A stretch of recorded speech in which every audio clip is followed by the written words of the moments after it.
Olá, estamos de volta com o programa Boa Conversa. Hoje recebo aqui o Dr. Leonardo Mundim, diretor de regularização da Terracap, mas não apenas de templos religiosos e assistência social, mas tantas outras coisas. Mas hoje estamos focando basicamente nas instituições religiosas e sociais.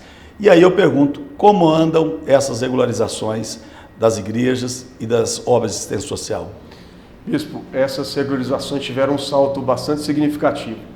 De 2009 até 2000, quando foi a Lei 806, até 2018, foram feitas 190 regularizações dessa modalidade no DF.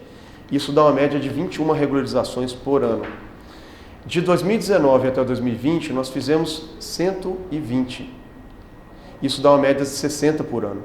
Então, houve um incremento em termos de 300%, de 21 para 60 regularizações por ano. Não estamos satisfeitos ainda, queremos aumentar isso muito mais, aumentar esse ritmo, e para isso a gente está sempre melhorando os instrumentos normativos, jurídicos, para que esse ritmo possa ser mais acelerado. E aí a gente tem que agradecer em nome do Fórum Religioso, do qual eu faço parte, o empenho do governador Ibanez e também o seu empenho, doutor Leonardo, mas nas últimas semanas muitas novidades aí, para todos nós que professamos uma fé ou que ajudamos alguém através das obras sociais. Quais são essas novidades? Nós temos então uma lei que foi aprovada há cerca de 15 dias na Câmara Legislativa, que vai ser sancionada pelo governador no dia 30 de março, que altera o marco temporal da historicidade da ocupação. Só eram regularizáveis igrejas que ocuparam os terrenos antes de 31 de dezembro de 2006.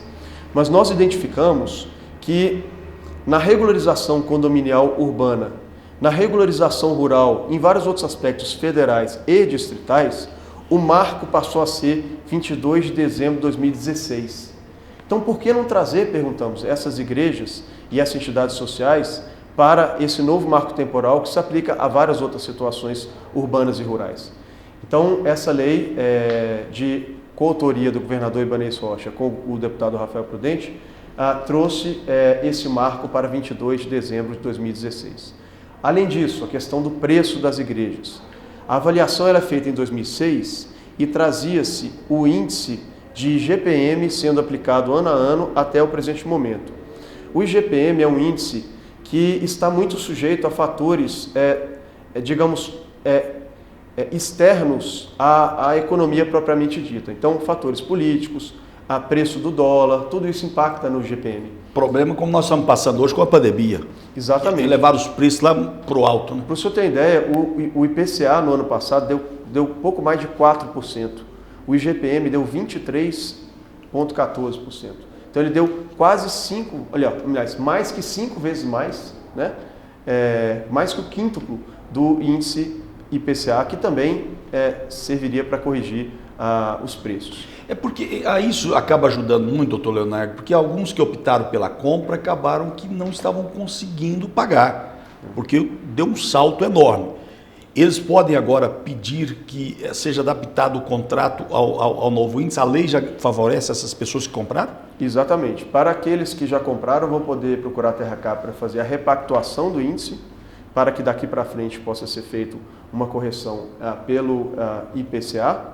O IGPM não vai mais ser utilizado para correção de templos, de aquisição de templos religiosos assistenciais. Para quem ainda não comprou, já vai ser automaticamente aplicado o IPCA. E mais uma vantagem, como nós tivemos a pandemia no ano passado, essa lei, ela traz, para evitar exatamente a incidência do IGPM, ela traz para as novas aquisições uma trava de correção.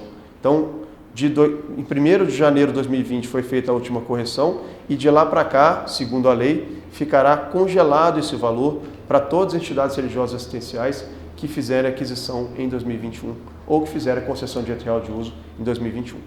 Até o ano passado, assim que começou a pandemia também, o governador congelou as prestações, o pagamento de prestações através da sua diretoria e do colegiado da Terracap. Isso continua? Nós tivemos durante 6 meses a suspensão das parcelas que foram jogadas para o final do contrato, né? E há alguns pedidos para que a suspensão pudesse ser reativada. Entretanto, depois que for sancionado esse projeto no dia 30. E depois que for aprovado esse segundo projeto, que trará um pouco mais de benefícios, inclusive um refis específico para as entidades religiosas assistenciais no tocante às taxas devidas e ao preço devido pela aquisição à TerraCap, depois que nós implantarmos esses dois projetos, aí vai ser feita uma reavaliação juntamente com as entidades e sob a determinação do governador para se vai ser necessário ainda ou não reativar a campanha de suspensão de parcelas. Bem, eu já aproveito, governador Ibanez, aqui em nome da Federação Nacional de Igrejas Cristãs e no Fórum Religioso, que congele um pouquinho mais, porque as dificuldades ainda são enormes. Mas poderia, doutor Leonardo, explicar um pouquinho melhor como é que vai funcionar esse refis das igrejas e quem poderia ser alcançado por esse refis? Esse refis ele vai trazer duas possibilidades bem interessantes. A primeira vai ser exatamente o abatimento ou redução de multa e juros e reparcelamento, que vai ser de até 60 meses. Isso com situações de até 100% de abatimento de multa e juros. A segunda possibilidade é para aquelas igrejas que já estão com contrato assinado, com escritura assinada com a TerraCap, ou seja, já vem pagando prestações, vão poder repactuar o seu prazo, que hoje é de 240 meses, vai passar para 360 meses sem juros. Isso, claro, vai ter que ser antes validado pelo Conselho de Administração da TerraCap, mas já está autorizado nessa lei que vai ser sancionada. Já está autorizado por lei, que vai ser sancionada no dia 30, né? Essa repactuação vai permitir que a parcela que é paga pelas igrejas hoje caia bastante, uma vez nós vamos passar de 20 anos de parcelamento para 30 anos de parcelamento. A correção que era IGPM passa para IPCA e vai continuar numa situação de sem juros. São 30 anos para pagar sem juros. Bem, aí já começa a melhorar. É aquilo que nós falamos bastante. O Estado não tem alma, mas nós, sejam pastores, padres, líderes das religiões, quem faz assistência social, temos. Mas tem novidades ou para por aí? Sempre tem. A outra novidade interessante é para aquelas igrejas, entidades assistenciais que alugam o local onde funcionam. Tem realmente muitos pedidos dessas igrejas que não ocuparam algum terreno, né, dentro do marco temporal. E para elas também tem um ponto interessante, que é nesse projeto que vai ser aprovado, segundo nós conversamos com a Câmara, ainda esse mês de março ou começo de abril, ele vai trazer a chamada licitação com participação concorrencial exclusiva. O que é isso na prática? Existe já para micro e pequenas empresas. Tem algumas licitações que são feitas em que determinados lotes da licitação, determinados produtos da licitação são disputáveis apenas por micro e pequenas empresas. Nós vamos trazer isso no DF para entidades religiosas assistenciais. Então, pelo menos 5%, no mínimo 5%, do número de lotes de imóveis da TerraCap que forem disponibilizados em edital de concessão de direito real de uso, no mínimo 5%, terão que ser destinados para participação concorrencial exclusiva de entidades religiosas assistenciais, com uso atrelado. O que significa isso na prática, bispo? Significa duas peculiaridades muito relevantes. A primeira, quando se fixa que a igreja não pode mais ou não precisa mais concorrer com empresas naquele lote, né?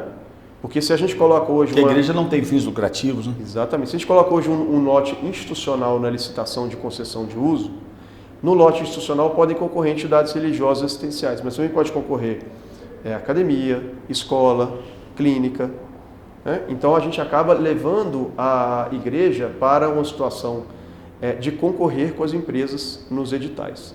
Então, pelo menos 5%, só as igrejas vão concorrer entre si e com as entidades assistenciais. E o segundo ponto é que, como o uso vai estar restrito a esse tipo de atividade, então a tendência é que a avaliação da TerraCap também caia. E quando eu falo caia até 60% em relação ao preço que teria se fosse de uma utilização mais abrangente. Portanto, isso vai permitir com que essas igrejas que pagam hoje aluguel passem a pagar uma concessão de direito real de uso de 0,15% do valor da avaliação da TerraCap, certamente um valor bem menor do que se paga hoje numa locação, e com a possibilidade de se fazer uso da moeda social também nesse tipo de concessão. E acaba todo mundo tendo o direito de ter um local específico de adoração e não ficar no meio das quadras do comércio, né? Um local diferenciado, né? Diferenciado, além disso, com a devida segurança jurídica. Porque a concessão de direito real de uso, eu sou dela um entusiasta, ela traz uma segurança jurídica fenomenal. A propriedade, ela é o usar, o fruir e o dispor. Nós estamos pegando um pedaço da propriedade e transferindo para alguém através da concessão de direito real de uso. Isso é registrado na matrícula imobiliária, tira a certidão de ônus, está lá. Então entra governo, sai governo, muda governo, continua governo, não importa. O cartório de registro de imóveis tem o registro dessa concessão, o prazo dessa concessão, a prorrogabilidade dessa concessão, né? É diferente de uma situação de locação, em que cabe, por exemplo, denúncia vazia, né? No caso da concessão, aquela igreja só perderia a concessão se ela desvirtuar aquele lote, se ela fazer coisa que não deve naquele lote, um parcelamento irregular, se ela encerrar a atividade religiosa, né? Só nessas situações, e mesmo assim depois de um processo administrativo assegurado contraditório e ampla defesa para uma concessão dessa natureza ser desfeita. Então, só veja que, além de tudo, ainda tem uma significativa e merecida segurança jurídica para as igrejas e entidades assistenciais que concorrerem a essa nova modalidade de operação. Agora, tem um detalhe importante que a população precisa saber, o seguinte, que uma vez que a igreja, a instituição social compra esse imóvel, ela não pode revender, né? Ou se revender, ela vai ter que pagar o valor, quem comprar vai ter que pagar o valor real. Exatamente, exatamente. Agora me pergunto, doutor Leonardo, a gente está na política há tanto tempo, tantas pessoas tiveram a oportunidade de fazer o que o Ibanez está fazendo, não fizeram. Eu vou colocar agora o técnico no canto da parede. Incompetência ou má vontade dos anteriores? Ou nenhum dos dois? Bispo, eu gosto muito dessa parte, né, técnica de gestão e tal, mas eu percebo que, de fato, o direcionamento político, né, a determinação do nosso gestor máximo, ela é muito, muito importante para que isso aconteça, né? Muitas coisas, de fato, só acontecem com a vontade política, especialmente quando o nosso líder máximo assim nos inspira, assim nos determina. Muitas vezes os técnicos que estão lá, né, e estavam lá ou estarão no futuro, têm todo o interesse, toda a vontade, toda a capacidade para fazer, né? Só que se você tem um líder, como nós temos o governador Ibanez Rocha, que assim determina e que dá um espaço para a gente agir, né, e que tem conhecimento, inteligência, capacidade, né, que ele tem, sensibilidade que ele tem a esses assuntos sociais, né, isso realmente é um diferencial que faz as coisas realmente andarem e acontecerem. Alguma coisa mais que você queira dizer a toda a comunidade religiosa e de assistência social, doutor Leonardo? Só agradecer ao senhor, à sua equipe, e por esse bate-papo tão agradável, e dizer que na TerraCap estamos à disposição para atender prontamente os pastores, os padres, as pessoas da igreja espírita, as pessoas da igreja de matriz africana, né? Porque, como o senhor bem colocou, nós precisamos acolher claramente com políticas públicas muito afirmativas, né? Todos os cultos, e mostrar a importância que o Estado dá ao serviço social que as entidades religiosas assistenciais prestam para a nossa população do nosso amado Distrito Federal. Obrigado. Aí eu tenho que tirar o chapéu. O governador Ibanez, ele teve a coragem de não lotear as secretarias e as empresas do governo, indicando as pessoas que ele achava que por bem deveriam lá estar. Permaneça conosco, porque no próximo bloco tem uma palavra de fé e esperança para você e sua família.